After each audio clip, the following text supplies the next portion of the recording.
Kothakulam union Christian കൺവെൻഷനിൽ reverend Moti Varkey നടത്തിയ വചന ശുശ്രൂഷയാണ് ഇന്ന് നാം ശ്രവിക്കുവാൻ പോകുന്നത്. ഇന്ന് നമ്മുടെ ഒരുമിച്ചുള്ള വചന ധ്യാനത്തിനായി തിരഞ്ഞെടുത്തിരിക്കുന്നത് ഒരു വാക്യം നമുക്ക് ഏവർക്കും പരിചയമുള്ള ഒരു വാക്യമാണ്. വിശുദ്ധ മത്തായി എഴുതിയ സുവിശേഷം 5-ാം അധ്യായം അതിൻ്റെ 16-ാമത്തെ വാക്യം.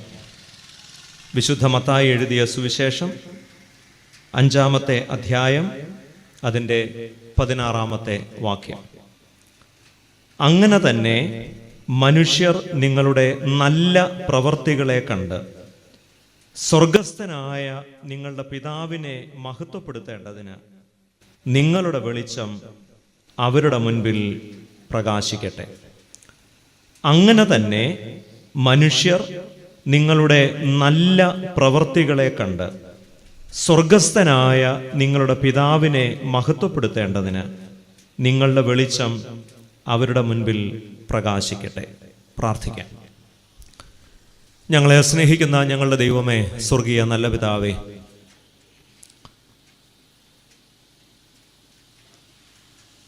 ഞങ്ങളുടെ ജീവിതത്തിൻ്റെ കഴിഞ്ഞ കാലങ്ങളിൽ നിന്റെ വചനം നൽകിയ സൗഖ്യവും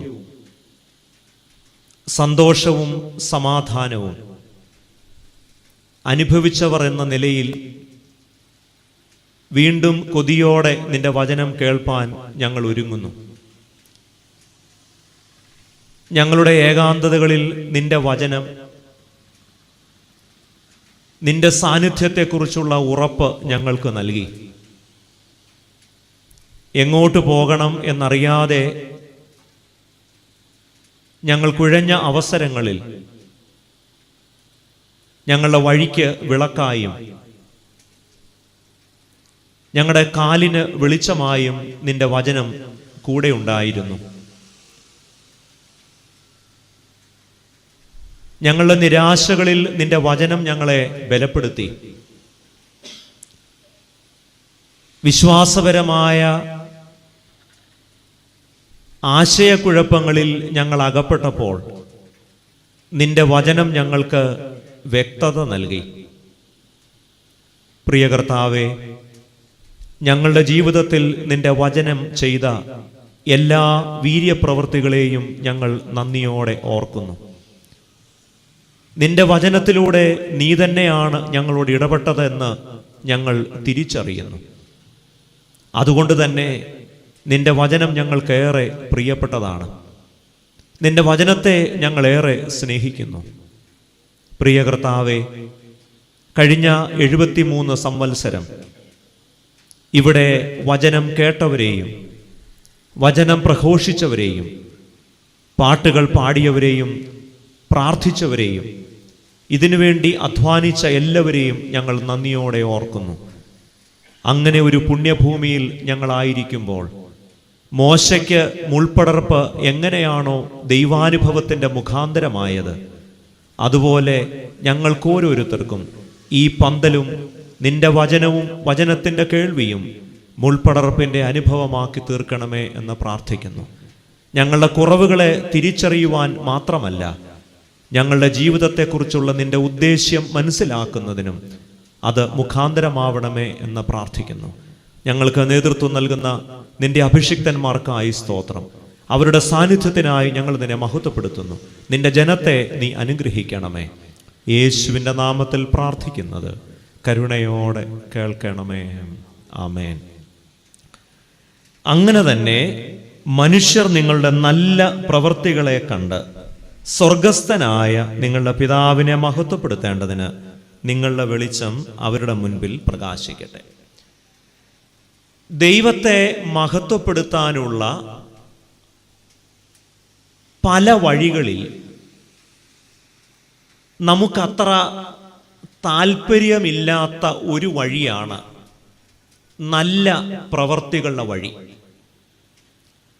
ദൈവത്തെ ആരാധിക്കുന്നത് നമുക്ക് സന്തോഷമാണ്, സ്തോത്രം പറയുന്നത് നമുക്ക് സന്തോഷമാണ്, ദൈവം ജീവിതത്തിൽ ചെയ്തതായുള്ള നന്മകളെ സാക്ഷിക്കുന്നത് നമുക്ക് സന്തോഷമാണ്.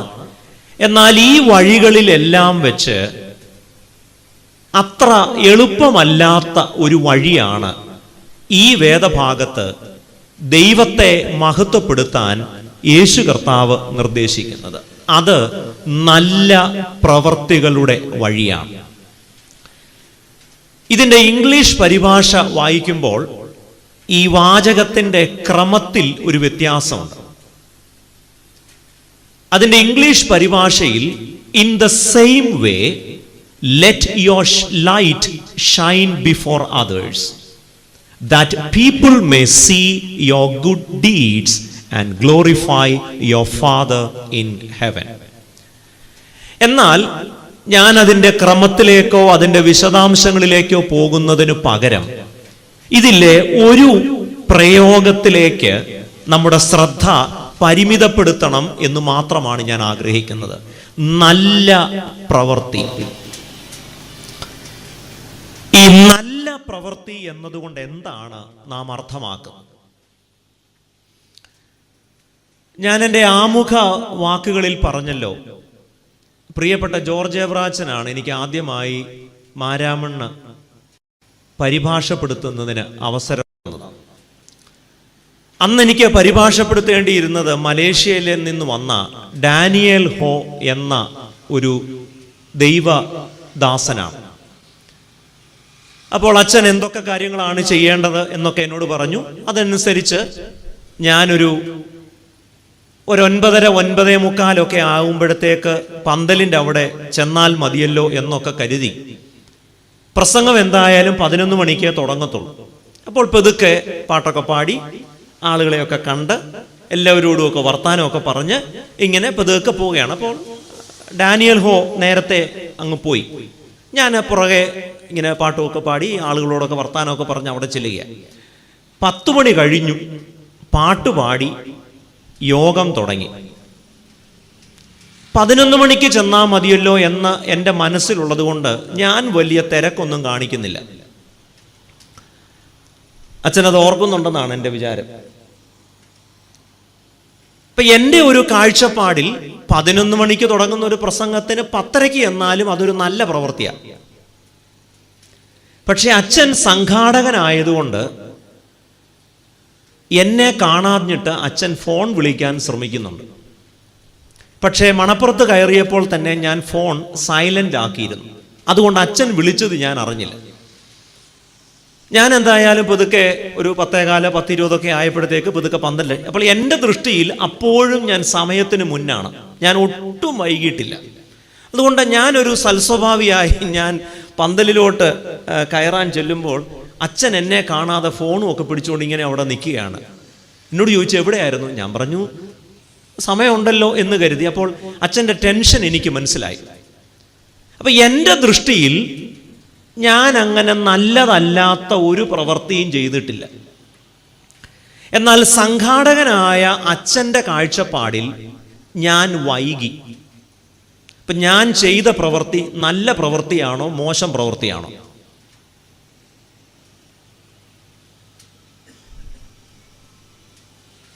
എൻ്റെ ദൃഷ്ടിയിൽ എൻ്റെ പ്രവൃത്തിക്ക് കുഴപ്പമൊന്നുമില്ല. എന്നാൽ അച്ഛനെ സംബന്ധിച്ചിടത്തോളം അച്ഛനൊരു സംഘാടകനായതുകൊണ്ട് എല്ലാ കാര്യങ്ങളും കൃത്യമായി സമയബന്ധിതമായി നടക്കുന്നു എന്ന് ഉറപ്പുവരുത്തേണ്ട ചുമതല അച്ഛനുണ്ട്. അപ്പോൾ അച്ഛൻ്റെ ടെൻഷൻ, എനിക്കാണെങ്കിൽ യാതൊരു ടെൻഷനുമില്ല. അപ്പോൾ ഒരു പ്രവൃത്തി നല്ലതാണോ മോശമാണോ എന്ന് നാം എങ്ങനെയാണ് തീരുമാനിക്കുന്നത്?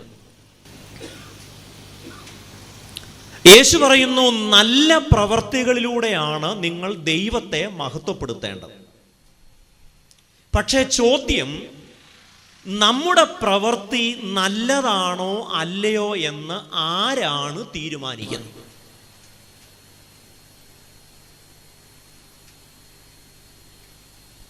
കുറച്ചു നാൾ മുമ്പ് ഞാനൊരു പള്ളിയിൽ ശുശ്രൂഷ ചെയ്യുമ്പോൾ ഒരു അപ്പച്ചനെ കാണാൻ പോയി. അപ്പച്ചൻ വയ്യാതിരിക്കുന്നു എന്നൊക്കെ അറിഞ്ഞുകൊണ്ട് ഞാൻ അപ്പച്ചനെ ഒന്ന് കാണാനായിട്ടൊക്കെ ചെന്നു. അപ്പച്ചനെയൊക്കെ കണ്ട് പ്രാർത്ഥിച്ചിറങ്ങിയപ്പോഴാണ് ഞാൻ വിചാരിച്ചത്, ഒരു തൊട്ടടുത്തൊരു വീടുണ്ട്, അവിടെ കയറിയിട്ട് ഒത്തിരി കാലമായി, അവിടെ കൂടെ ഒന്ന് സന്ദർശിച്ചിട്ട് പോകാം. ഞാൻ അവിടെ ചെന്നപ്പോൾ അവിടെ ആൻറ്റിയുണ്ട്, ഒരു മോളുണ്ട്. അങ്കിള് ഗൾഫിലാണ്. അപ്പോൾ ഏതാണ്ട് ഒരു 4:10, 4:15 സമയമാണ്. ഞാൻ അവിടെ ചെന്നപ്പോൾ ഈ അമ്മ മകളെ നല്ലതുപോലെ തല്ലുകയാണ്. അപ്പോൾ ഈ കുഞ്ഞുങ്ങളെ തല്ലുന്നവർക്കറിയാം, നമുക്ക് തല്ലിയാൽ തൃപ്തിയാവത്തില്ല, അതിൻ്റെ കൂടെ എന്തെങ്കിലും 2 ഡയലോഗും കൂടെ പറയണം. ഈ പിള്ളേരെ തല്ലുന്ന അപ്പനും അമ്മയ്ക്കും അറിയാം അല്ലേ. അതിൻ്റെ കൂടെ നമ്മൾ ഈ ചില സിനിമകളിലൊക്കെ ഇടിയൊക്കെ വരുമ്പോഴും അതിൻ്റെ കൂടെ എന്തെങ്കിലുമൊക്കെ ചില പഞ്ച് ഡയലോഗുകളും കൂടെ ഒക്കെ പറഞ്ഞെങ്കിൽ മാത്രമേ ഈ പിള്ളേരെ അടിക്കുമ്പം അടിക്കുന്നതിൻ്റെ ഒരു എഫക്റ്റ് ആർക്ക് കിട്ടത്തുള്ളൂ. എഫക്റ്റ് കൊച്ചിന് കിട്ടുന്നുണ്ട്, പക്ഷെ അടിക്കുന്നവന് കിട്ടണമെങ്കിൽ എന്ത് ചെയ്യണം, അതിൻ്റെ കൂടെ 2 ഡയലോഗും കൂടെ ഒക്കെ പറയണം. അപ്പോൾ ഈ അമ്മ അടി ഡയലോഗ് അടി, ഇങ്ങനെ ഈ ഒരു പ്രവൃത്തി ഇങ്ങനെ മുന്നേറിക്കൊണ്ടിരിക്കുക. അപ്പോഴാണ് ഞാൻ അങ്ങോട്ട് കയറി ചെല്ലുന്നത്. അപ്പോൾ ഉദ്ദേശിച്ച അത്ര അടി അങ്ങോട്ട് കൊടുക്കാൻ ഈ അമ്മയ്ക്ക് പറ്റിയില്ല. അതുകൊണ്ട് അമ്മ അത്ര തൃപ്തിയായില്ല. കൊച്ചിന് ആവശ്യത്തിൽ കൂടുതൽ കിട്ടിയെന്ന് കൊച്ചിനറിയാം, പക്ഷെ അമ്മ ഉദ്ദേശിച്ച് അത്ര അങ്ങോട്ട് കൊടുക്കാൻ പറ്റില്ല. അപ്പോൾ എന്നെ കണ്ടപ്പോഴത്തേക്കും അമ്മയ്ക്ക് വിഷമമായിട്ട് അമ്മ പറഞ്ഞു, ബാക്കി അച്ഛൻ പോയിട്ട് തരാമെന്ന്. എന്ന് പറഞ്ഞാൽ ഉദ്ദേശം അത്ര അങ്ങോട്ട് വന്നില്ല, ബാക്കി അച്ഛൻ പോയിട്ട് തരാമെന്ന്. ഞാൻ അവിടെ 5 മിനിറ്റ് ഇരുന്നു, പ്രാർത്ഥിച്ചിട്ട് ഇറങ്ങാൻ നേരത്ത് എനിക്കൊരു സംശയം. അപ്പോൾ ഈ കൊച്ചു 4ാം ക്ലാസ്സിലാണ് പഠിക്കുന്നത്. ഈ അമ്മ പറഞ്ഞ നീ ഈ കുടുംബം നശിപ്പിക്കുമെടി, നീ ഈ വീട് പിടിപ്പിക്കുമെടി എന്ന്, പിന്നെ മലയാളത്തിലും മറ്റു ഭാഷകളിലുമൊക്കെ ആയിട്ട് കുറേ കാര്യങ്ങൾ അവിടെ പറഞ്ഞു. അപ്പോൾ ഇത്രയും വലിയ കുറ്റം ഈ 4ാം ക്ലാസ്സിൽ പഠിക്കുന്ന മോൾ എന്താ ചെയ്തെന്നറിയാഞ്ഞിട്ട് എനിക്കങ്ങോട്ടൊരു സ്വസ്ഥത വരുന്നു. സ്റ്റെപ്പിന്റെ അവിടെ ആയപ്പോൾ ഞാൻ ചോദിച്ചു, ഞാനൊരു കാര്യം ചോദിച്ചാൽ ബുദ്ധിമുട്ടുണ്ടാവോ? ഇല്ല അച്ഛൻ ചോദിക്ക. ഞാൻ ചോദിച്ചു, ഞാൻ ഇങ്ങോട്ട് കയറി വന്നപ്പോ മോളെ തല്ലുമായിരുന്നല്ലോ, കണ്ടമാനം തല്ലി, പിന്നെ കുറെ കാര്യങ്ങൾ എന്തൊക്കെയോ പറഞ്ഞല്ലോ. ഇത്ര വലിയ തെറ്റ് എന്തായി കൊച്ചു ചെയ്ത്? അപ്പോൾ ഈ അമ്മ എന്നോട് പറഞ്ഞു, അച്ഛൻ അറിയാമോ, ഇവരുടെ അപ്പൻ കഷ്ടപ്പെട്ടാണ് ഗൾഫിൽ പൈസ ഉണ്ടാക്കുന്നത്. ഞാൻ പറഞ്ഞു, അതെനിക്ക് മനസ്സിലാവും. ഇവർ പറഞ്ഞതനുസരിച്ച് കഴിഞ്ഞ മാസം അവധിക്ക് വന്നപ്പം 2 വലിയ പാക്കറ്റ് പേന കൊണ്ടുവന്നു. അച്ഛൻ അറിയാമോ, ഇവർ ഓരോ ദിവസവും ഓരോരുത്തർക്ക് ആ പേന കൊടുത്തിട്ട് വരിക. ആരെങ്കിലും പേന ഇല്ലെന്ന് എന്ന് പറഞ്ഞാൽ ഇവിടെ അങ്ങ് കൊടുക്കും. ഇന്ന് അവസാനത്തെ പേനയും തീർത്തിട്ട് വന്നിരിക്കുക. അച്ഛൻ പറച്ച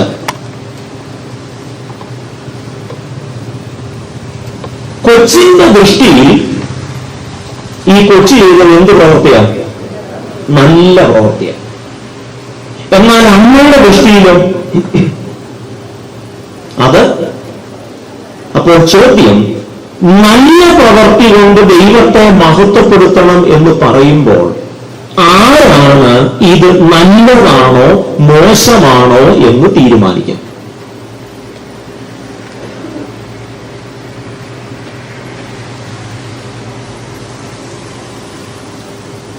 ഞാൻ ഈ 3-4 ഉദാഹരണം പറയുന്നത് നമ്മൾ വിചാരിക്കുന്നതിനേക്കാൾ കുഴപ്പം പിടിച്ചൊരു വാക്കാണ് ഈ നല്ലത് എന്ന് പറയുന്നത്.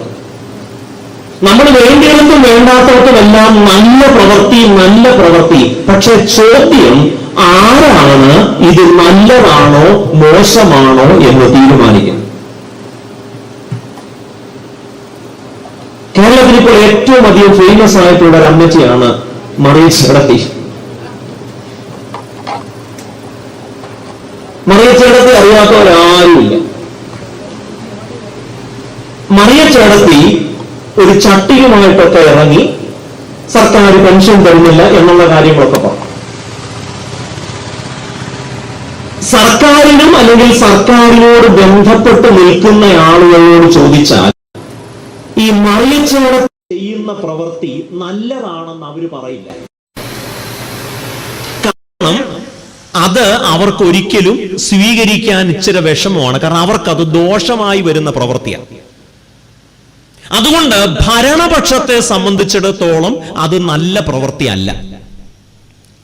എന്നാൽ മറിയ ചേടത്തി ചെയ്തത് നല്ല പ്രവൃത്തിയാണോ എന്ന് നിങ്ങൾ പ്രതിപക്ഷത്തുള്ളവരോട് ചോദിച്ചേ. അവര് പറയും ഇതിനേക്കാൾ നല്ലൊരു പ്രവൃത്തി വേറെയില്ല.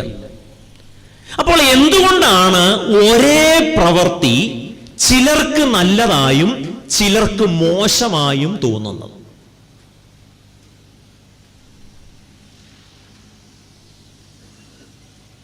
അപ്പോൾ നല്ല പ്രവൃത്തി എന്നതുകൊണ്ട് നമ്മൾ എന്താണ് അർത്ഥമാക്കുന്നത്?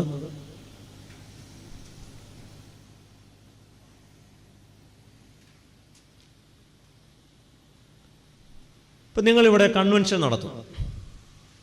ഇത് 74ാമത്തെ കൺവെൻഷനാണ്. പ്രായമാകുമ്പോൾ പല്ല് എണ്ണം കുറയുന്നു എന്ന് പറഞ്ഞതുപോലെ ആളുകൾ കുറഞ്ഞു വരികയാണ്.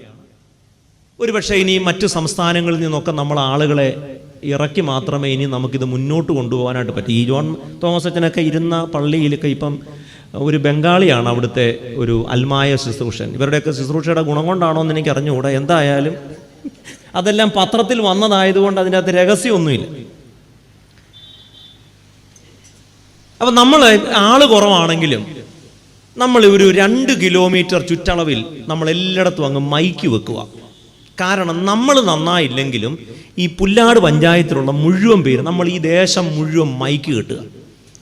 അപ്പോൾ ഇത് സംഘടിപ്പിക്കുന്നവരെ സംബന്ധിച്ചിടത്തോളം ഈ ദേശത്ത് മുഴുവൻ മൈക്കും കോളാമ്പിയും കെട്ടുന്നത് നല്ല പ്രവൃത്തിയാണ്. നാട്ടുകാർക്കോ?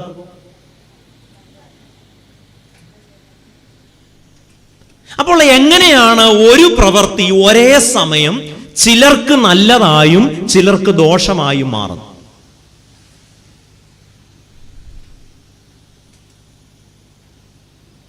ഇസ്രയേൽ പലസ്തീൻ തർക്കം ഇപ്പോൾ നമ്മുടെ എല്ലാം ഒരു പ്രാർത്ഥനാ വിഷയമാണ്.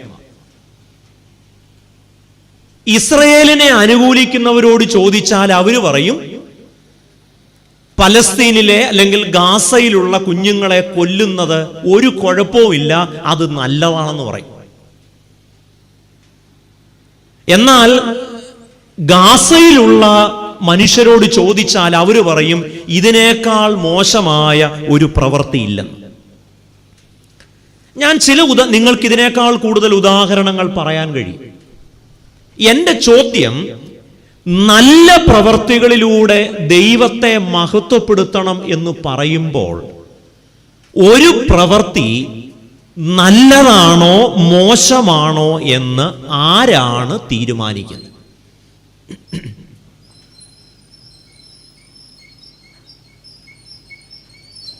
ആർക്കിഷ്ടപ്പെടുമ്പോഴാണ് ഒരു പ്രവൃത്തി നല്ലതാകുന്നത്?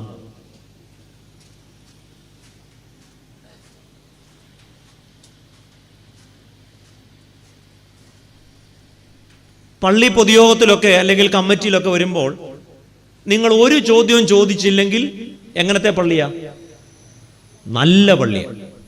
നിങ്ങൾ ചോദ്യം ചോദിച്ചാലോ?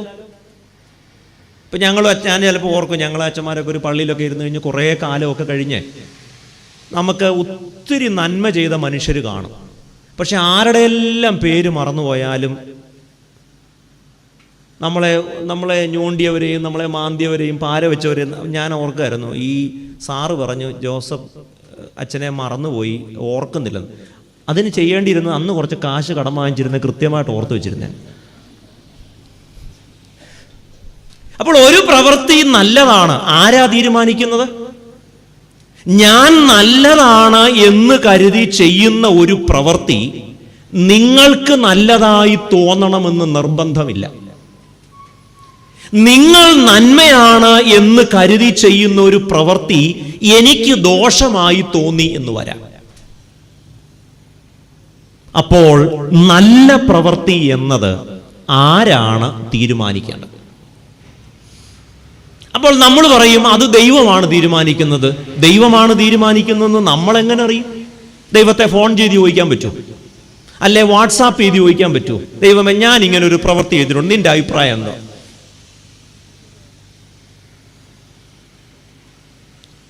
അതുകൊണ്ട് ഈ നല്ല പ്രവൃത്തി എന്നതിനെ നാം കുറച്ചുകൂടെ ആഴത്തിൽ മനസ്സിലാക്കേണ്ടിയിരിക്കുന്നു. എല്ലാവർക്കും നല്ലതായി തോന്നുന്നു എന്നതുകൊണ്ട് ഒരു പ്രവൃത്തി നല്ലതാകണം എന്ന് നിർബന്ധമില്ല. ഇത് ഉറങ്ങാത്തവർക്ക് വേണ്ടി ഞാനത് ഒന്നുകൂടെ പറയാം. ഉറങ്ങുന്നവരെ നമ്മൾ പിന്നെ ഇനി ഒന്നുകൂടെ പറഞ്ഞിട്ടും കാര്യമില്ലാത്തതുകൊണ്ട് ഉണർന്നിരിക്കുന്നവർക്ക് വേണ്ടി ഞാൻ ഒന്നുകൂടെ പറയാം. ഞാൻ ചെയ്യുന്ന പ്രവൃത്തി നിങ്ങൾക്കെല്ലാവർക്കും ഇഷ്ടപ്പെട്ടു എന്നതുകൊണ്ട് ഞാൻ ചെയ്യുന്നത് നല്ലതാകുമോ? ഞാൻ ചെയ്യുന്ന പ്രവൃത്തി നിങ്ങൾക്കാർക്കും ഇഷ്ടപ്പെട്ടില്ല എന്നതുകൊണ്ട് ആ പ്രവൃത്തി മോശമാകും എന്ന് നിർബന്ധമുണ്ടോ? ഇംഗ്ലീഷിൽ ഒരു പറച്ചിലുണ്ട്, what is popular is not always right and what is right is not always popular. ലോകത്തിന്റെ ചരിത്രം നമ്മൾ പരിശോധിക്കുമ്പോൾ നല്ലതെന്ന് നമ്മളെല്ലാവരും ഉറപ്പിച്ച കുറച്ച് കാര്യമുണ്ട്. ഉദാഹരണത്തിന് അമേരിക്കയിലൊക്കെ നമ്മൾ നോക്കുമ്പോൾ അവിടുത്തെ അടിമക്കച്ചവടം അവസാനിപ്പിച്ചയാളാണ് മഹാനായ എബ്രഹാം ലിങ്കൺ. അപ്പോൾ നമ്മുടെ ദൃഷ്ടിയിൽ അടിമക്കച്ചവടം അവസാനിപ്പിച്ചത് നല്ല പ്രവൃത്തിയാണ്. എന്നാൽ ഇങ്ങനെ നമുക്കെല്ലാവർക്കും നല്ലതെന്ന് തോന്നിയ ഈ പ്രവൃത്തി അവിടെയുള്ള കുറെ ആളുകൾക്ക് അങ്ങനെ തോന്നിയില്ല. അതുകൊണ്ട് എന്തു ചെയ്തു? അദ്ദേഹത്തെ കൊന്നു. അപ്പോൾ ഒരു പ്രവൃത്തി നമ്മളെല്ലാവരും പറയുന്നു അത് നല്ലതാണ്, അടിമക്കച്ചവടം അവസാനിപ്പിച്ചത് നല്ലതാണ്. പക്ഷെ അങ്ങനെയാണെങ്കിൽ അദ്ദേഹത്തെ എന്തിനാ കൊന്നത്? ഗ്രഹാം സ്റ്റെയിൻസ് നമ്മൾ പറയുന്നു അദ്ദേഹം നല്ല പ്രവൃത്തി ചെയ്തയാളാണ്. എന്തുകൊണ്ടാണ് അദ്ദേഹം നല്ലത് ചെയ്തിട്ട് കുറച്ചാളുകൾക്ക് അത് നല്ലതല്ലാതായി തോന്നുന്നത്?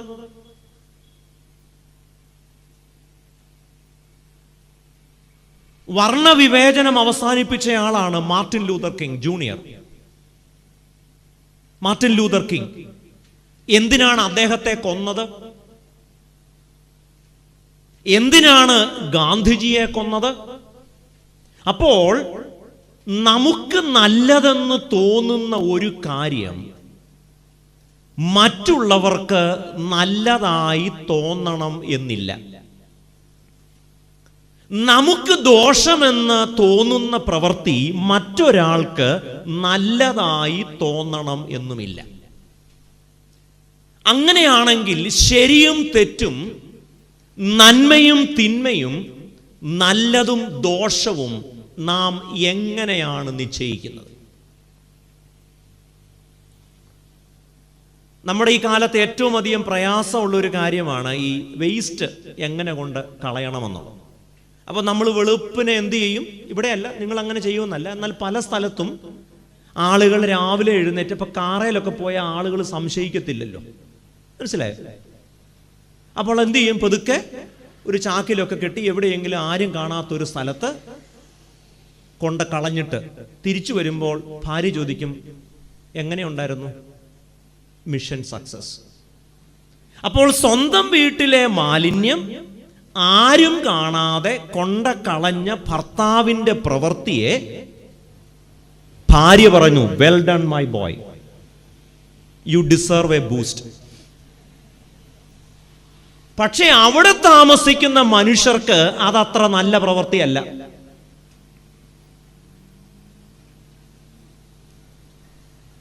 ഒരു വ്യവസായം തുടങ്ങുമ്പോൾ അവിടെ ജോലി കിട്ടുന്ന മനുഷ്യർക്ക് അത് നല്ല കാര്യമാണ്.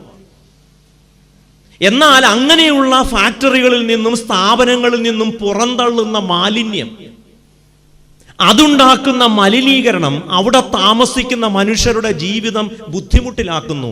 നിങ്ങൾക്ക് ജോലി കിട്ടുന്നവർക്ക് അത് നല്ല പ്രവൃത്തിയാണ്, പക്ഷേ അവിടെ താമസിക്കുന്ന മനുഷ്യർക്ക് അതത്ര നല്ല പ്രവൃത്തിയല്ല. നല്ലത് എന്നത് അത്ര എളുപ്പത്തിൽ പിടിതരുന്ന ഒരു വാക്കല്ല. അതുകൊണ്ട് എന്താണ് ഗുഡ് ഡീഡ്സ്, നല്ലത് എന്ന് പറയുന്നത് കൊണ്ട് കർത്താവ് അർത്ഥമാക്കുന്നത്? നല്ല പ്രവൃത്തി. നമ്മുടെ കർത്താവിൻ്റെ ജീവിതകാലത്ത് നമ്മുടെ വിശ്വാസം അനുസരിച്ച് യേശു കർത്താവിനേക്കാൾ നല്ല വേറൊരാളില്ല. ഉണ്ടോ? ഇല്ല. പിന്നെന്തിനാ കൊന്നേ? യേശുവിനെ എന്തിനാ കൊന്നേ?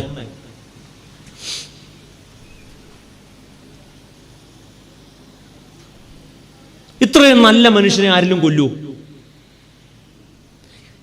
നമ്മൾ ഇന്ന് പറയുന്നു നല്ലതാണെന്ന്, കാരണം യേശു നമ്മുടെ പള്ളിയൊന്നും അല്ലല്ലോ ശുദ്ധീകരിച്ചത്, അതുകൊണ്ട് കുഴപ്പമില്ല. യെരുശലേം ദേവാലയത്തിലാണ് ചാട്ടവാർ എടുത്തത് എന്നതുകൊണ്ട് നല്ല പ്രവൃത്തിയാണ്. കാരണം നമ്മുടെ പള്ളി കയറാത്തിടത്തോളം കാലം യേശു യെരുശലേം ദേവാലയം ശുദ്ധിയാക്കിയത് നല്ല പ്രവൃത്തിയാണ്.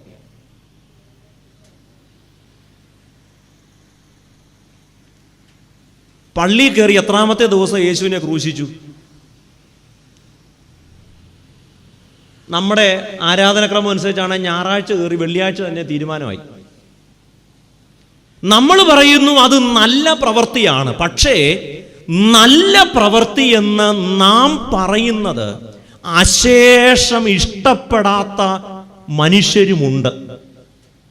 അതുകൊണ്ട് മനുഷ്യരുടെ ഇഷ്ടങ്ങളും അനിഷ്ടങ്ങളുമല്ല, നാം ചെയ്യുന്ന പ്രവൃത്തി കൂടുതൽ ആളുകൾക്ക് ഇഷ്ടപ്പെടുന്നു എന്നതുകൊണ്ട് ആ പ്രവൃത്തി ദൈവമുൻപാകെ നല്ലതാണ് എന്ന് തീരുമാനിക്കാൻ പറ്റട്ടെ. അതുകൊണ്ട് എത്ര മനുഷ്യർ ഇഷ്ടപ്പെടുന്നു, എത്ര മനുഷ്യർക്ക് അത് ഇഷ്ടപ്പെടുന്നില്ല എന്നതല്ല നല്ലതിൻ്റെയും മോശമായതിൻ്റെയും മാനദണ്ഡം. അങ്ങനെ ഭൂരിപക്ഷം ആളുകൾക്ക് ഞാൻ പറയുന്നതും നിങ്ങൾ പ്രവർത്തിക്കുന്നതും ഇഷ്ടപ്പെടുന്നു എന്നതുകൊണ്ട് അത് ദൈവത്തിന് സ്വീകാര്യമാണ് എന്ന് തീരുമാനിക്കാൻ പാടില്ല. കാരണം അങ്ങനെയാണെങ്കിൽ യേശുവിനെ ക്രൂശിച്ച ദിവസത്തിന്റെ തലേരാത്രി ന്യായാധിപനായ പീലാത്തോസ് ചോദിക്കുന്നു, നിങ്ങൾക്കാരെ വേണം? യേശുവിനെ വേണമോ നിങ്ങൾക്ക് ബറബാസിനെ വേണമോ? ആ പീലാത്തോസിന്റെ അരമന മുറ്റത്തു കൂടിയ എല്ലാ മനുഷ്യർക്കും ഒരുപക്ഷെങ്കിൽ മാറി നിന്ന് നെഞ്ചത്തടിച്ച് കരഞ്ഞ ഏതാനും ചില സാധു ജീവിതങ്ങൾ ഒഴിച്ച് അവരെ മാറ്റി നിർത്തിയാൽ ആ അരമനമുറ്റത്ത്, ആ കൊട്ടാരമുറ്റത്തുണ്ടായിരുന്ന ഭൂരിപക്ഷം ആളുകളുടെയും ചോയ്സ് എന്ന് പറയുന്നത് ബറബാസ് ആയിരുന്നു. അതുകൊണ്ട് ഭൂരിപക്ഷം ആളുകൾ ഒരു കാര്യം ശരി എന്ന് വെച്ചാൽ അത് ദൈവത്തിന്റെ ശരിയാണ് എന്ന് നിങ്ങൾ തീരുമാനിക്കരുത്.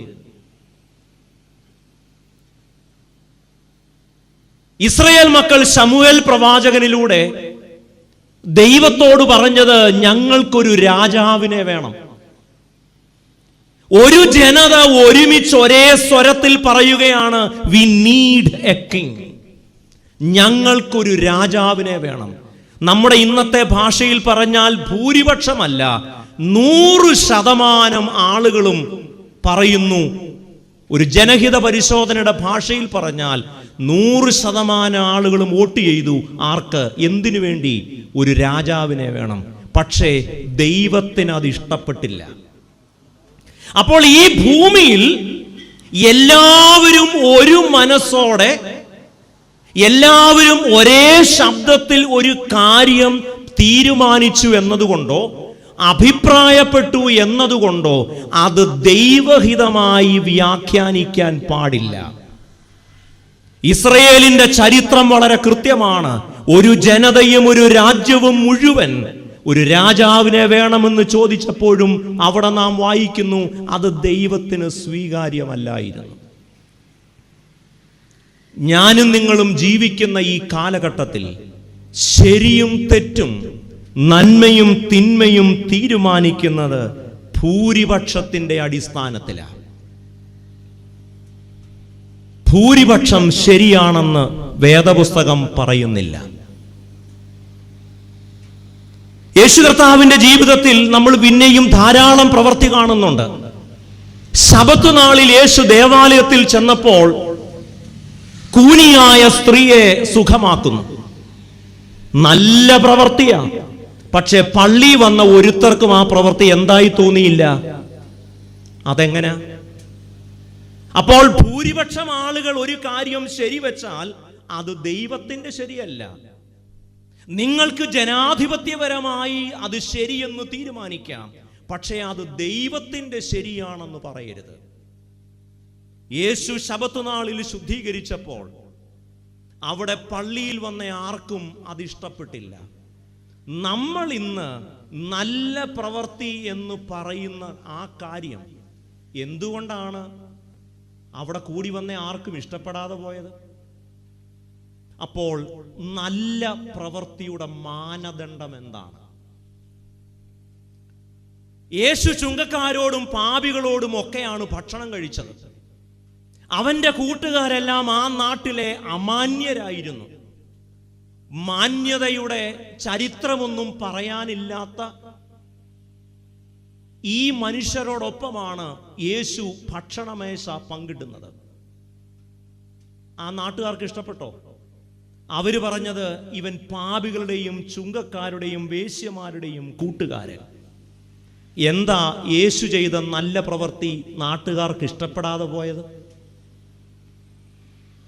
എന്തിന് മർക്കോസിന്റെ സുവിശേഷം നമ്മൾ വായിക്കുമ്പോൾ യേശുവും ശിഷ്യന്മാരും യെരൂശലേമിനെ നോക്കി, അല്ലെങ്കിൽ അവിടെ ഇങ്ങനെ ഇരിക്കുകയാണ്. അപ്പോഴാണ് ഒരു പാവപ്പെട്ട സ്ത്രീ വന്ന് അവൾക്കുള്ളത് മുഴുവൻ അവൾ ദേവാലയത്തിൽ ഇടുകയാണ്. ശിഷ്യന്മാര് മുഴുവൻ പറയുന്നു, എന്തൊരു നല്ല പ്രവൃത്തി, അവൾ അവളുടെ ഉപജീവനം മുഴുവൻ ഇടുകയാണ്. പക്ഷെ അതിനുശേഷം യേശു പറയുന്നുണ്ട്, ഇത് കല്ലിന്മേൽ കല്ല് ശേഷിക്കില്ല. കാരണം ഇത് വിധവമാരെ വിഴുങ്ങുന്ന പ്രസ്ഥാനമാണ്. എന്താണ് നല്ല പ്രവൃത്തി?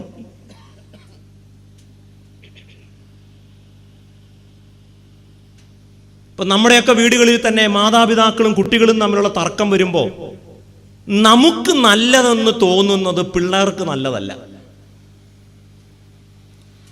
അപ്പോൾ മാതാപിതാക്കളോട് ഒരു ചോദ്യം, നിങ്ങൾക്ക് ഒരു കാര്യം നല്ലതല്ല എന്ന് തോന്നിയാൽ അതിൻ്റെ അർത്ഥം അത് നല്ലതല്ല എന്നാണോ? നിങ്ങൾക്കൊരു കാര്യം നല്ലതാണ് എന്ന് യുവാക്കളെ നിങ്ങൾക്ക് തോന്നിയാൽ അതിൻ്റെ അർത്ഥം അത് നല്ലതാണെന്നാണോ? ഞാൻ ഇത്രയും വിശദമായി ഈ ഉദാഹരണങ്ങളിലൂടെ പറയാൻ ശ്രമിച്ചത്, നല്ലത്, നല്ല പ്രവൃത്തി എന്നത് അത്ര എളുപ്പത്തിൽ പിടിതരുന്ന ഒന്നല്ല. നല്ലതെന്ന് പറഞ്ഞാൽ പോരാ, അതിനോട് ചില ചോദ്യങ്ങളും ചോദിക്കണം. എന്നാൽ പലപ്പോഴും നമ്മളുടെ ഈ വചന വ്യാഖ്യാനങ്ങളിൽ, നമ്മുടെ കൺവെൻഷൻ പ്രസംഗങ്ങളിൽ നമ്മൾ കുറേ കാര്യങ്ങൾ പറയും. എല്ലാവരെയും സ്നേഹിക്കണം. നിങ്ങൾ എന്താണ് സ്നേഹം എന്നതുകൊണ്ട് ഉദ്ദേശിക്കുന്നത്? കരുതണം. ഈ കരുതൽ എന്നതുകൊണ്ട് നിങ്ങൾ എന്താണ് ഉദ്ദേശിക്കുന്നത്? ഇന്ന് രാത്രി നല്ല പ്രവൃത്തി എന്ന വാക്കിൽ നല്ലത് എന്നത് ആരാണ് തീരുമാനിക്കുന്നത്? ആർക്കിഷ്ടപ്പെടുമ്പോഴാണ് ഒരു പ്രവൃത്തി നല്ലതാവുന്നത്? ആർക്കിഷ്ടപ്പെടാത്തത് കൊണ്ടാണ് ഒരു പ്രവൃത്തി മോശമായി തീരുന്നത്? ഈ ഒരു പശ്ചാത്തലത്തിൽ വേണം നാം ഈ വായിച്ച വേദഭാഗത്ത് യേശു നല്ല പ്രവൃത്തി എന്നതുകൊണ്ട് എന്താണ് അർത്ഥമാക്കുന്നതെന്ന് മനസ്സിലാക്കാൻ സാധിക്കും. ഈ 16-ാമത്തെ വാക്യം തുടങ്ങുന്നത് ഇങ്ങനെയാണ്: ഇൻ ദ സെയിം വേ, അങ്ങനെ തന്നെ. എന്താണ് ആ പ്രയോഗത്തിന്റെ അല്ലെങ്കിൽ ആ വാക്കിന്റെ അർത്ഥം?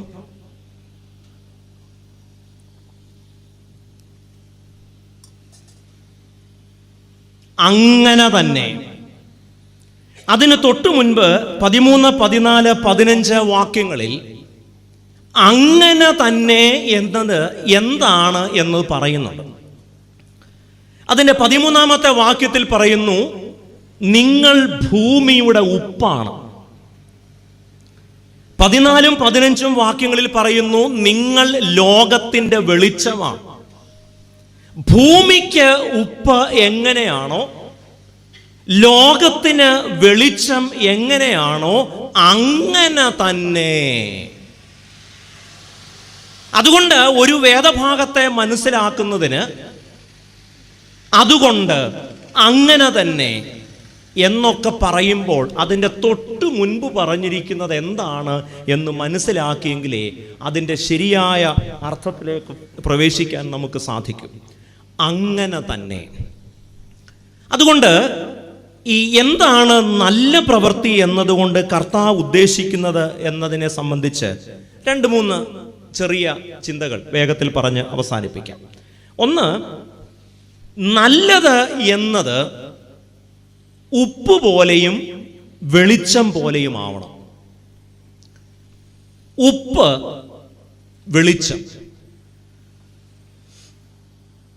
നല്ല പ്രവൃത്തി എന്നതിന് വിശദമാക്കാൻ കർത്താവ് പറയുന്നു, അങ്ങനെ തന്നെ മനുഷ്യർ നിങ്ങളുടെ നല്ല പ്രവൃത്തി, അങ്ങനെ തന്നെ മനുഷ്യർ നിങ്ങളുടെ നല്ല പ്രവൃത്തികളെ കണ്ടിട്ട്. അപ്പോൾ നല്ല പ്രവൃത്തിക്ക് കർത്താവ് നിർദ്ദേശിക്കുന്ന രണ്ട് രൂപകങ്ങൾ, രണ്ട് മെറ്റഫേഴ്സ് എന്ന് പറയുന്നത് ഉപ്പും വെളിച്ചവുമാണ്. എന്ന് പറഞ്ഞാൽ എന്താണ് അർത്ഥം?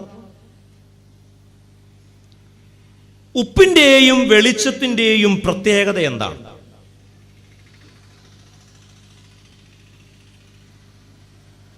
ക്രിസ്ത്യൻ ഉപ്പ് എന്ന് പറഞ്ഞൊരു ഉപ്പുണ്ടോ? കള്ളിനൊക്കെ ഉണ്ട് ക്രിസ്ത്യൻ എന്നൊക്കെ ചേർത്ത്. എന്നേക്കാൾ ഒരുപക്ഷെ കുറച്ചുകൂടെ ആ കാര്യങ്ങളിലൊക്കെ നിങ്ങൾക്ക് അറിവുണ്ടായിരിക്കും എന്ന് ഞാൻ തെറ്റിദ്ധരിക്കുകയാണ്. അങ്ങനെയുള്ള ഉപ്പിൽ ജാതിയുണ്ടോ? സുറിയാനി ഉപ്പ്, നമ്മൾ ചില കറി പൗഡറിലൊക്കെ ഉണ്ട് അങ്ങനെ, ബ്രാഹ്മിൻസ് കറി പൗഡർ. പക്ഷെ യേശു നിർദ്ദേശിക്കുന്ന ഈ ഉപ്പിലും വെളിച്ചത്തിലും ജാതിയില്ല. സുറിയാനി വെളിച്ചം, സുറിയാനി ഉപ്പ്, അങ്ങനെ വല്ലതും ഉണ്ടോ? ഒന്നുമില്ല. ഉപ്പെന്ന് പറഞ്ഞാൽ ഉപ്പെന്ന് മാത്രമേ അതിന് അർത്ഥമുള്ളൂ. വെളിച്ചമെന്ന് പറഞ്ഞാൽ മലയാളി വെളിച്ചം, തമിഴ് വെളിച്ചം, അങ്ങനെ ഉണ്ടോ? വാക്ക് ചിലപ്പം മാറും. അപ്പോൾ നല്ല പ്രവൃത്തി എന്നത് ഉപ്പ് പോലെയും വെളിച്ചം പോലെയും ആകണം എന്നതുകൊണ്ട് കർത്താവ് എന്താണ് അർത്ഥമാക്കുന്നത്?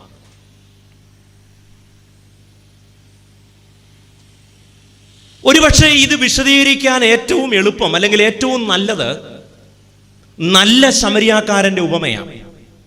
അതുകൊണ്ടാണ് ആ ശമരിയാക്കാരന് നമ്മളൊരു വിശേഷണം കൊടുത്തിട്ടുണ്ട്. അദ്ദേഹത്തിന്റെ പേര് നമുക്കറിയില്ല കേട്ടോ.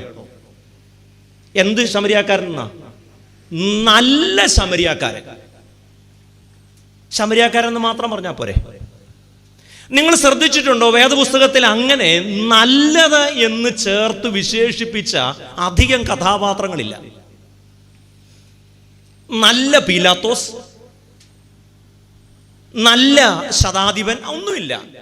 ശമരിയാക്കാരനെ പറയുമ്പോഴാണ് നമ്മൾ നല്ല ശമരിയാക്കാരൻ. അപ്പോൾ നല്ലത് എന്നതുകൊണ്ട് എന്താണ് അവിടെ അർത്ഥമാക്കുന്നത്?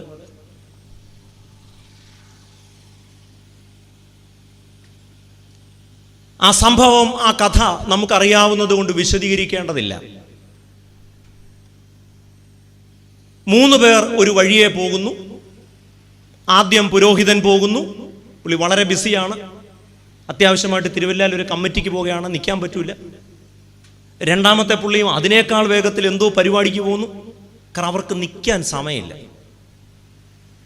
വഴിയിൽ ഒരു മനുഷ്യൻ അർദ്ധപ്രാണനായി കിടക്കുകയാണ്. മൂന്നാമതൊരാൾ വന്നു, ശമരിയാക്കാരൻ.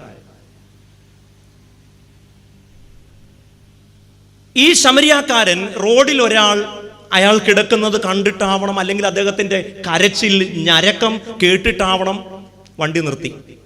വണ്ടി എന്നൊക്കെ പറയുമ്പോൾ കോണ്ടസ അല്ല, കഴുത. അതാണ് അന്നത്തെ കോണ്ടസ എന്ന് പറയുന്നത്. അതൊക്കെ നിർത്തി അയാളെ രക്ഷിച്ചു. അത്യാവശ്യം ചെയ്യേണ്ട പ്രാഥമിക ചികിത്സകളെല്ലാം ചെയ്തു. അയാളെ സത്രത്തിലാക്കി. എന്നിട്ട് പറഞ്ഞു, ഇനി കൂടുതൽ വല്ലതും ആവശ്യമായിട്ട് വന്നാൽ എന്നെ തന്നെ വിളിക്കണം. എന്നിട്ട് യേശു അവസാനം ആ വന്ന മനുഷ്യനോട് പറയാണ്, you go and do likewise. നീ പോയി അങ്ങനെ തന്നെ ചെയ്യണം. അപ്പോൾ നല്ല പ്രവൃത്തി എന്നത് നമുക്ക് പരിചയമുള്ള, നമ്മുടെ സമുദായത്തിൽപ്പെട്ട, നമ്മുടെ ദേശത്തുള്ള, നമ്മുടെ ഭാഷ സംസാരിക്കുന്ന ഒരാൾക്ക് ചെയ്യുന്ന പ്രവൃത്തി എന്നതിനപ്പുറമായി ആവശ്യത്തിൽ ഇരിക്കുന്നവന്റെ ആവശ്യമാണ് പ്രധാനം. അവന്റെ ജാതിയും മതവും ഒന്നുമല്ല. വഴിയരികിൽ അർദ്ധപ്രാണനായി കിടക്കുന്ന മനുഷ്യൻ അവന്റെ ഭാഷ ഏതുമാവട്ടെ, അവന്റെ ദേശം ഏതുമാവട്ടെ, അവന്റെ സംസ്കാരം ഏതുമാവട്ടെ, അവൻ ആണാകട്ടെ പെണ്ണാവട്ടെ, ആവശ്യക്കാരന്റെ ആവശ്യത്തെക്കാൾ വലുതല്ല ആവശ്യക്കാരന്റെ ജാതിയും മതവും. നിങ്ങൾ കടയിൽ നിന്ന് വാങ്ങിക്കുന്ന ഉപ്പ് അത് ഹൈന്ദവ ഭവനത്തിലിട്ടാലും മുസ്ലിമിന്റെ ഭവനത്തിലിട്ടാലും ദൈവമില്ലാത്തവന്റെ ഭവനത്തിലിട്ടാലും അതിന് വ്യത്യാസമില്ല. കാരണം എവിടെയാണെങ്കിലും ഉപ്പ് ഉപ്പായി തന്നെ ഇരിക്കും. വേദോസ്തവത്തിൽ ഒരു വാക്യമുണ്ട്, എനിക്ക് ഇഷ്ടപ്പെട്ട വാക്യങ്ങളിൽ ഒന്നാണ്, തൻ്റെ സ്വഭാവം ത്യജിപ്പാൻ അവന് കഴിയുകയില്ലല്ലോ. He cannot be otherwise. അതുകൊണ്ട് എനിക്ക് പരിചയമുള്ള ആളാണെങ്കിലും അല്ലെങ്കിലും, എൻ്റെ സഭയിൽപ്പെട്ടയാളാണെങ്കിലും അല്ലെങ്കിലും ആവശ്യമാണ് പ്രധാനം. ഉപ്പ് എങ്ങനെയാണോ പ്രവർത്തിക്കുന്നത്, ഇരുട്ടുള്ളിടത്ത് വെളിച്ചം എങ്ങനെയാണോ വർത്തിക്കുന്നത്, നല്ല പ്രവൃത്തി എന്നത് ഉപ്പും വെളിച്ചവും പോലെയാണ്. അല്ലാതെ ജാതിയും മതവും സഭയും ഭാഷയും വംശവും ഒക്കെ നോക്കി പ്രവർത്തിക്കുന്ന ഒന്നിനെ നമുക്ക് എന്തെന്ന് വിളിക്കാൻ പറ്റത്തില്ല.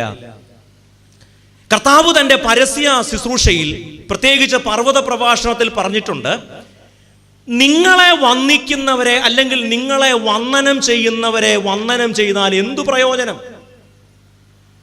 നിങ്ങളെ സഹായിക്കുന്നവരെ തിരിച്ചു സഹായിച്ചാൽ എന്തു പ്രയോജനം? അതിന് നീ ഒരു ക്രിസ്ത്യാനിയാവേണ്ട കാര്യമില്ല. അത് ഈ ലോകത്തിൽ ഏതു മനുഷ്യനും ചെയ്യുന്ന കാര്യമാണ്.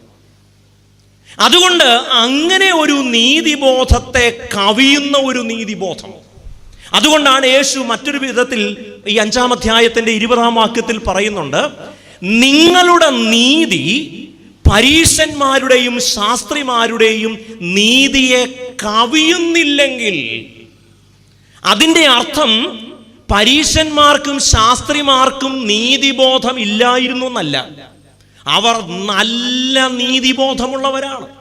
പക്ഷേ അവരുടെ നീതിബോധത്തിന്റെ പ്രശ്നം അത് അവരുടെ സമുദായത്തിലേക്ക് ചുരുക്കിയ നീതിബോധമാണ്.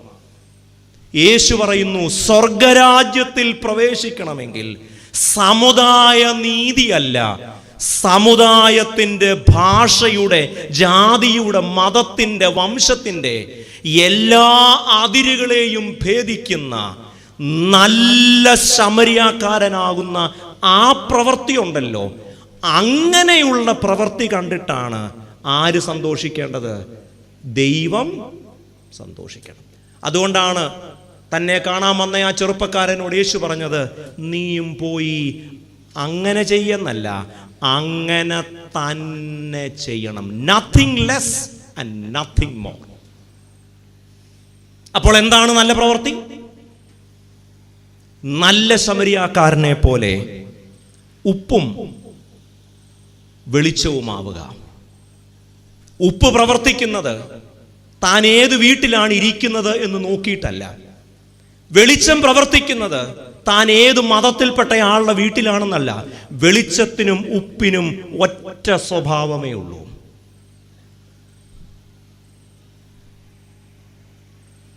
അതുകൊണ്ട് കർത്താവ് പറയുന്നു, ഇൻ ദ സെയിം വേ,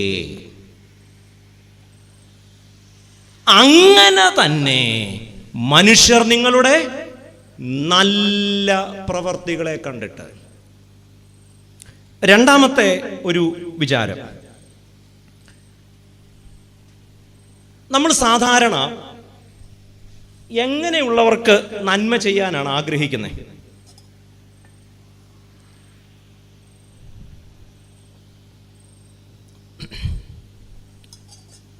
ഇപ്പം നമ്മൾ കൺവെൻഷന് വരുന്നവർക്ക് ഭക്ഷണം കൊടുക്കും. അതിൽ വരുന്ന ആളുടെ പ്രോട്ടോക്കോള് പ്രധാനമാണ്. ശരിയാണോ അല്ലയോ? അതിൽ കൂടുതലൊക്കെ പറഞ്ഞാൽ അത് സഭാവിരുദ്ധമായി പോകും. പേടിയുണ്ടായിട്ടല്ല, ഈ കൺവെൻഷൻ അടുത്തുമല്ലോ നടക്കണമല്ലോ എന്നതുകൊണ്ടാണ്.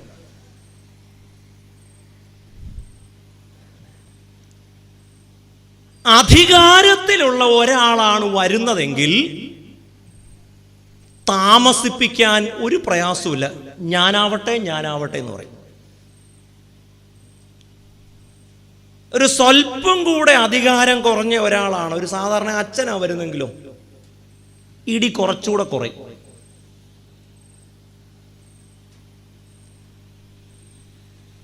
സുവിശേഷകരാണെങ്കിലോ കുറച്ചുകൂടെ കുറയും. അപ്പൊ ഈ കൺവെൻഷന്റെ സംഘാടക സമിതിയിൽ അനീഷച്ചൻ പറയുകയാണ്, നമുക്ക് നമ്മുടെ ഈ പ്രാവശ്യത്തെ കൺവെൻഷന് മറ്റ് സംസ്ഥാനങ്ങളിൽ നിന്നും ഈ പ്രദേശത്ത് ജോലി ചെയ്യുന്ന ഒരു 10 പേര് കാണും, അവർക്ക് ഭക്ഷണം കൊടുക്കണം. അപ്പം നമ്മൾ പറയാം, അച്ഛാ അവക്ക് കരപ്പനാന്ന് തോന്നുന്നു, പറ്റുമെന്ന് തോന്നുന്നില്ല. എന്നാ മെത്രാച്ചനാണെങ്കിലോ കരപ്പനല്ല, പിന്നെ പൊളപ്പനാണ്. എന്തൊരു ഉത്സാഹം എന്നറിയോ? അപ്പം നമ്മളൊക്കെ നന്മ ചെയ്യുന്നവരാ, നമ്മളാരും നന്മ ചെയ്യാത്തവരല്ല. പക്ഷേ നമ്മുടെ നന്മ അത് സ്വീകരിക്കുന്നവരുടെ വലുപ്പത്തെക്കുറിച്ച് നമുക്കൊരു ധാരണയുണ്ട്. People who are in positions of power, നല്ല പ്രവൃത്തി എന്നത് നിങ്ങളുടെ പ്രവൃത്തി ആവശ്യമില്ലാത്തവർക്ക് നിങ്ങൾ അങ്ങോട്ട് ചെന്ന് നൽകുന്ന പ്രവൃത്തിയുടെ പേരല്ല. ഞാൻ പറയുന്നത് മനസ്സിലാവുന്നുണ്ടോ?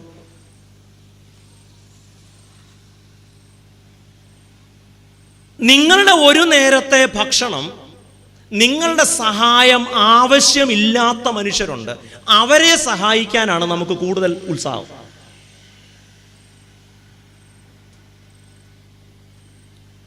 മത്തായിയുടെ സുവിശേഷത്തിൽ ഈ നല്ല പ്രവൃത്തിയെ വിശദീകരിക്കാൻ പറ്റിയ ഒരു ഉദാഹരണം 25-ാം അധ്യായത്തിന്റെ 31 മുതൽ 46 വരെയുള്ള വാക്യങ്ങളിൽ അന്ത്യന്യായവിധിയിൽ എന്ത് സംഭവിക്കുന്നു എന്ന് പറയുന്നുണ്ട്. മനോഹരമായൊരു വേദഭാഗമാണ്. കൂടുതലും നമ്മളത് ധ്യാനിക്കുന്നത് പീഡാനുഭവ വാരത്തിൽ, നമ്മുടെ ഒരു ദിവസത്തെ വൈകിട്ടത്തെ ധ്യാനം അതാണ്. എനിക്ക് വളരെ ഇഷ്ടപ്പെട്ട ഒരു വേദഭാഗമാണ്. അവിടെ കർത്താവ് പറയുന്നുണ്ട്, അവൻ എന്ത് ചെയ്യുന്നു, അവസാന നാളിൽ അവരെ എന്ത് ചെയ്യും, ഇടത്തും വലത്തുമായിട്ടൊക്കെ തിരിക്കും. എന്നിട്ട് കുറച്ച് പേരോട് പറയും, നിങ്ങൾ വന്ന് ലോകാവസാനത്തിന് മുൻപേ ഒരുക്കിയിരിക്കുന്ന ഈ ഒരു സന്തോഷത്തിലേക്ക് നിങ്ങൾ കയറിപ്പോരെ. എന്നിട്ട് കർത്താവ് പറയുന്നു, എനിക്ക് വിശന്നു, നിങ്ങൾ ഭക്ഷിപ്പാൻ തന്നു, എനിക്ക് ദാഹിച്ചപ്പോൾ നിങ്ങൾ കുടിക്കാൻ തന്നു, എനിക്ക് വസ്ത്രമില്ലാതിരുന്നൊരു സമയത്ത് നിങ്ങൾ വസ്ത്രം കൊണ്ട തന്നു, ഞാൻ ജയിലിലായിരുന്നു, നിങ്ങൾ എന്നെ വന്ന് കണ്ടു, അതുകൊണ്ട് നിങ്ങൾ അനുഗ്രഹിക്കപ്പെട്ടവരാണ്. എന്നാൽ മറ്റേ കൂട്ടർക്ക് ഒരു കൺഫ്യൂഷൻ, അതെങ്ങനെ ശരിയാവും? ഞങ്ങളാണല്ലോ അനുഗ്രഹിക്കപ്പെട്ടവർ, ഞങ്ങൾക്കുള്ളതാണല്ലോ സ്വർഗം. അപ്പൊ അവർ ചോദിക്കുന്നു, അതെന്താ ഞങ്ങളെ കയറ്റാത്ത, ഞങ്ങളോടൊരു ചിറ്റമ്മ നയം അതെന്താ? അപ്പോൾ യേശു പറയുന്നു, എനിക്ക് വിശന്നു, നിങ്ങൾ ഭക്ഷിപ്പാൻ തന്നില്ല. എന്നിട്ട് ആ ലിസ്റ്റ് നീട്ടുകയാണ്. അപ്പൊ അവർ ചോദിക്കുന്നു, കൊള്ളാം, ഞങ്ങൾ അങ്ങനെ കർത്താവെ നീ എപ്പോഴെങ്കിലും കഞ്ഞി കുടിക്കാനില്ലെന്നറിഞ്ഞാൽ ഞങ്ങൾ തരാതിരിക്കുമോ? നിനക്ക് എപ്പോഴെങ്കിലും വസ്ത്രത്തിന് കുറവുണ്ടെങ്കിൽ ഞങ്ങൾ തരാതിരിക്കുമോ? ഞങ്ങൾ അച്ഛന്മാർക്കൊക്കെ എത്ര കുപ്പായത്തിന് തുണി കൊടുക്കുന്ന, എന്നെങ്കിലും നിനക്ക് തുണിക്കൊരു ക്ഷാമം ഉണ്ടെങ്കിൽ ഞങ്ങൾ തരാതിരിക്കുമോ? നിനക്ക് ദാഹിക്കുന്നു എന്ന് പറഞ്ഞാൽ ഞങ്ങൾ പാലും വെള്ളവും മോരും വെള്ളവും എന്ത് വേണമെങ്കിലും കൊണ്ട തരത്തില്ലേ? അപ്പൊ കർത്താവ് അവരോട് പറയുന്ന ഒരു കാര്യമുണ്ട്, എൻ്റെ ഏറ്റവും ചെറിയ സഹോദരന്മാരിൽ ഒരുവന് നിങ്ങൾ ചെയ്തതെല്ലാം എനിക്കാണ് ചെയ്തത്. എന്താണ് നല്ല പ്രവൃത്തി? ഏറ്റവും എളിയവന്, ഏറ്റവും നിസ്സഹായന് നമ്മൾ ചെയ്യുന്ന പ്രവൃത്തിയെല്ലാം നമ്മൾ ആർക്ക് ചെയ്ത പ്രവൃത്തിയാ? ദൈവത്തിന് ചെയ്ത പ്രവൃത്തിയാ. പക്ഷെ ഒരിക്കൽ പോലും നമ്മൾ ദൈവത്തെ വിശക്കുന്നവനായോ ദാഹിക്കുന്നവനായോ കണ്ടിട്ടില്ല. നമ്മൾ അതിനുവേണ്ടി വെയിറ്റ് ചെയ്യുക, രാവിലെ മുതൽ പൊതിയുമായിട്ട് നടക്കുക. ദൈവത്തെ ഒന്ന് കാണണം, പുള്ളിക്ക് വിശക്കുന്നുണ്ടെന്ന് അറിഞ്ഞാൽ ഞാൻ അപ്പം കൊടുക്കും. പക്ഷെ നിങ്ങൾ കാണില്ല. കാരണം അവൻ ദൈവമായിട്ടല്ല നിങ്ങളുടെ മുൻപിൽ വരുന്നത്, അവൻ വിശക്കുന്നവനായിട്ടാണ് നിങ്ങളുടെ മുൻപിൽ വരുന്നത്. നിങ്ങൾ ദൈവമായി വരുന്നവനെ കാത്തിരിക്കുന്നു, പക്ഷേ ദൈവം വരുന്നത് അവൻ വിശക്കുന്നവൻ്റെയും ദാഹിക്കുന്നവൻ്റെയും വസ്ത്രമില്ലാത്തവൻ്റെയും തടവിലായിരിക്കുന്നവൻ്റെയും ആരും ചോദിക്കാനില്ലാത്ത അനാഥ മനുഷ്യർ, അഗതികൾ, നിസ്സഹായർ, അവരുടെ രൂപത്തിലാണ് അവൻ വരുന്നത്. അപ്പോൾ എന്താണ് നല്ല പ്രവൃത്തി? അധികാരത്തിൽ ഇരിക്കുന്നവർക്ക് ചെയ്യുന്ന പ്രവൃത്തിയല്ല, ആവശ്യക്കാരന് ചെയ്യുന്ന പ്രവൃത്തിയുടെ പേരാണ് നല്ല പ്രവൃത്തി.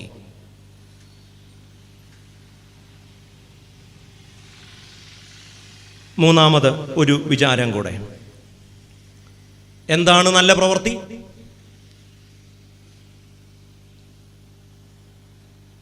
തിരിച്ചുപകാരം ചെയ്യാൻ പ്രാപ്തിയുള്ളവർക്ക് ചെയ്യുന്ന പ്രവൃത്തിയല്ല നല്ല പ്രവൃത്തി. ഇംഗ്ലീഷിൽ പറഞ്ഞാൽ നമ്മൾ റെസിപ്രൊക്കേറ്റ് ചെയ്യണമെന്ന് പറയും. നിങ്ങൾ എന്നോട് അലോഹ്യമൊന്നും തോന്നരുത്, തോന്നിയാലും പ്രശ്നമില്ല. കാരണം ഞാൻ ഇവിടെ പഞ്ചായത്ത് ഇലക്ഷൻ ഒന്നും മത്സരിക്കാൻ ഉദ്ദേശിക്കുന്നില്ല. അതുകൊണ്ട് എന്നോട് അലോഹ്യം തോന്നിയാലും എനിക്ക് കുഴപ്പമൊന്നുമില്ല. നമ്മളൊക്കെ അത്യാവശ്യം പള്ളിയിൽ പോകുന്നവരും പ്രാർത്ഥിക്കുന്നവരും ഒക്കെയാണ്. വീട്ടു പ്രാർത്ഥനയ്ക്ക് പള്ളിയിൽ അനൗൺസ് ചെയ്യുമ്പോൾ ഇന്ന് പോണോ വേണ്ടായോ എന്ന് നമ്മൾ തീരുമാനിക്കുമ്പോൾ ഒരു കൊച്ചു ഈഗോ നമ്മുടെ മനസ്സിലോട്ട് വരും. ഇന്ന് വരെ അവൻ എൻ്റെ വീട്ടിൽ പ്രാർത്ഥനയ്ക്ക് വന്നിട്ടില്ല.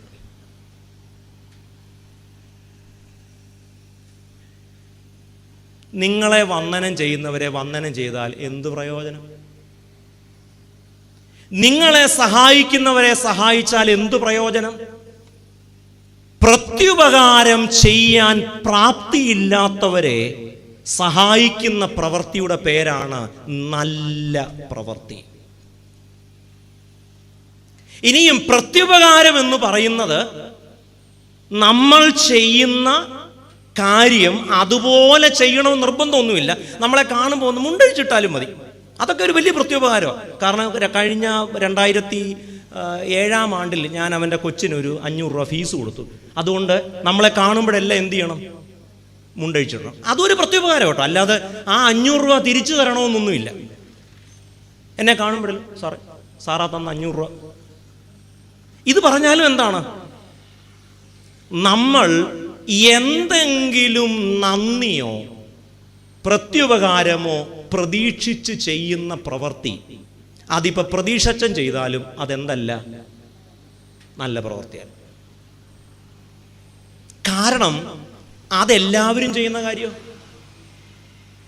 ഞാൻ ചോദിക്കുന്നത്, നമ്മുടെ പള്ളിയിൽ നമ്മളൊരുത്തിന് വീട് വെച്ചു കൊടുത്തു. അന്ന് അവൻ്റെ ആത്മാഭിമാനത്തിൻ്റെ ശവോടക്കാണ് നടക്കുന്നത്. പിന്നെ അവൻ ജീവിതത്തിൽ ആ പള്ളിയിൽ തലപൊക്കി നിൽക്കും. കാരണം നമ്മളവനെ മുന്നിൽ കൊണ്ട് നിർത്തും, ചരിച്ചു നിർത്തും, താക്കോല് കൊടുക്കും, നിവർത്തി നിർത്തും, ഫോട്ടോയിലെടുക്കും. അവൻ്റെ അപ്പൻ്റെ അമ്മൂമ്മയുടെ എല്ലാം ജാതകം വിളംബരം ചെയ്ത് ആ മുഴുവൻ പഞ്ചായത്തിലും പരസ്യപ്പെടുത്തി അവൻ്റെ മുഴുവൻ അഭിമാനവും തല്ലിക്കെടുത്തുന്ന പരിപാടിയുടെ പേരല്ല നല്ല പ്രവൃത്തി. ഇടങ്കൈ ചെയ്യുന്നത് വലങ്കൈ അറിയരുത്. അവൻ നമ്മുടെ സഹായം സ്വീകരിക്കുന്നത് ഗതികേട് കൊണ്ടാണ്.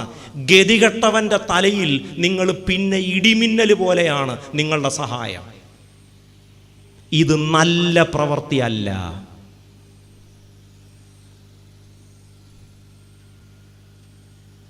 ഒരു പാവപ്പെട്ട കൊച്ചിനെ പഠിപ്പിക്കാൻ തീരുമാനിക്കുന്നു. ജീവിതത്തിൽ പിന്നെ ആ പള്ളിയിൽ അവർക്ക് തലപൊക്കി നിൽക്കാൻ പറ്റില്ല. കാരണം എല്ലാവരുടെയും ഔദാര്യം പറ്റിയവളാണ്. മനുഷ്യന്റെ അഭിമാനത്തെ തല്ലിക്കെടുത്തുന്ന പ്രവൃത്തി ഒന്നും എന്തല്ല. നമ്മുടെ സഭയുടേതായാലും ഇടവകയുടേതായാലും ഒരു വീട് വെച്ചു കൊടുത്താൽ അവൻ്റെ ജാതകം മുഴുവൻ നാട് മുഴുവൻ പരസ്യപ്പെടുത്തും. ജിജോ കുര്യൻ അച്ഛൻ എന്ന് പറഞ്ഞൊരു അച്ഛനുണ്ട്, ഒരു കപ്പൂച്ചിയൻ അച്ഛനാണ്. അച്ഛൻ ഒറ്റയ്ക്ക് 300-ലധികം വീടുകളാണ് വെച്ചു കൊടുത്തത്. ഒരാളുടെ പേരും അച്ഛനും ആ വീട്ടുകാർക്കും ദൈവത്തിനുമല്ലാതെ ആർക്കും അറിയില്ല. നമ്മളോ കട്ടളയുടെ ആണിയടിക്കുന്നതിൻ്റെ പടം, താക്കോല് കൊടുക്കുന്നതിൻ്റെ പടം, താക്കോല് തുറക്കുന്നതിൻ്റെ പടം, എന്നിട്ട് പുല്ലാടി ജംഗ്ഷൻ മുതൽ മല്ലപ്പള്ളി വരെ ഫ്ലക്സും ഒക്കെ അടിച്ച്. ഇത് നല്ല പ്രവൃത്തിയല്ല.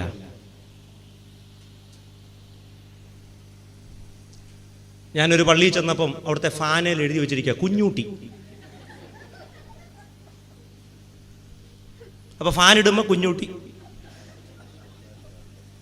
ഒറിജിനൽ പേരല്ല, ഞാനങ്ങ് മാറ്റി പറഞ്ഞത്. ഒറിജിനൽ പേര് പറഞ്ഞു കഴിഞ്ഞാൽ പിന്നെ എനിക്ക് കോട്ടയത്ത് ചെല്ലാൻ പറ്റൂല. ഞാൻ പറഞ്ഞത് നമ്മൾ ഈ നല്ല പ്രവൃത്തി എന്ന് പറയുന്നത് എന്താണ്?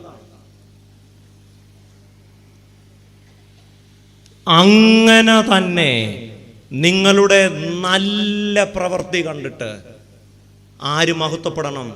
ദൈവനാമം മഹത്വപ്പെടണം.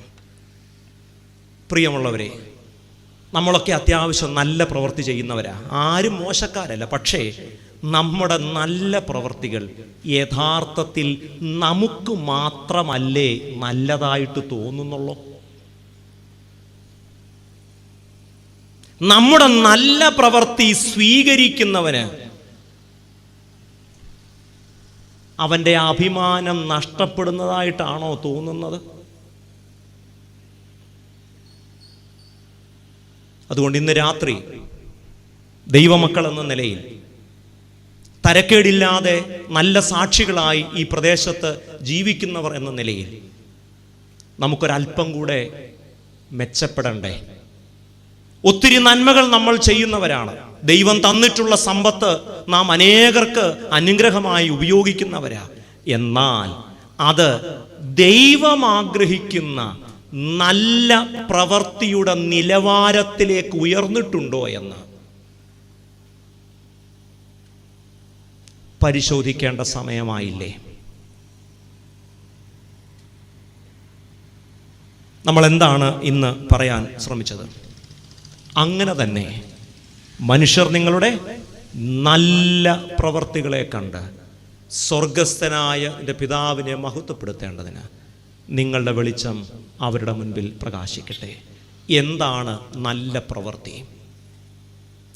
ഭൂരിപക്ഷം ആളുകൾ യോജിക്കുന്നത് കൊണ്ട് ഒരു പ്രവൃത്തി നല്ലതാകുമോ? ഞാൻ ചെയ്യുന്ന ഒരു പ്രവൃത്തി, നമ്മൾ ചെയ്യുന്ന പ്രവൃത്തി ആർക്കും ഇഷ്ടപ്പെടാത്തത് കൊണ്ട് അത് മോശം പ്രവൃത്തിയാകുമോ? ഭൂരിപക്ഷമല്ല ദൈവഹിതം തീരുമാനിക്കുന്നത്. അങ്ങനെ ആയിരുന്നെങ്കിൽ ബറബാസ് ആയിരുന്നു ശരി. അങ്ങനെ ആയിരുന്നെങ്കിൽ ഇസ്രയേലിൽ ഒരു രാജാവിനെ വേണമെന്നുള്ള ജനത്തിൻ്റെ അഭിപ്രായമായിരുന്നു ശരി. ശരിയും തെറ്റും ആരാണ് തീരുമാനിക്കുന്നത്? നല്ല പ്രവൃത്തി എന്നതിന് 3 മാനങ്ങൾ, 3 വിചാരങ്ങൾ പറയാനാണ് ഞാൻ ശ്രമിച്ചത്. ഒന്ന്, നല്ല പ്രവൃത്തിയുടെ ലക്ഷണം, നല്ല പ്രവൃത്തിക്ക് അതിരുകളില്ല. അത് ഉപ്പും വെളിച്ചവും പോലെയാണ്. ഉപ്പിന് മതമില്ല, ജാതിയില്ല, ഭാഷയില്ല, ദേശമില്ല, വംശമില്ല, അവർണ്ണനെന്നോ സവർണ്ണനെന്നോ ഇല്ല. Salt cannot be otherwise. Light cannot be otherwise. ഉപ്പും വെളിച്ചവും പോലെ ആകുന്നതിനാണ് നല്ല പ്രവൃത്തി എന്ന് പറയുന്നത്. യേശു കർത്താവ് ശമരിയാക്കാരൻ്റെ ഉപമയിലൂടെ നമ്മോട് പറയുന്നു, അങ്ങനെ നീയും പോയി അങ്ങനെ തന്നെ ചെയ്യുക.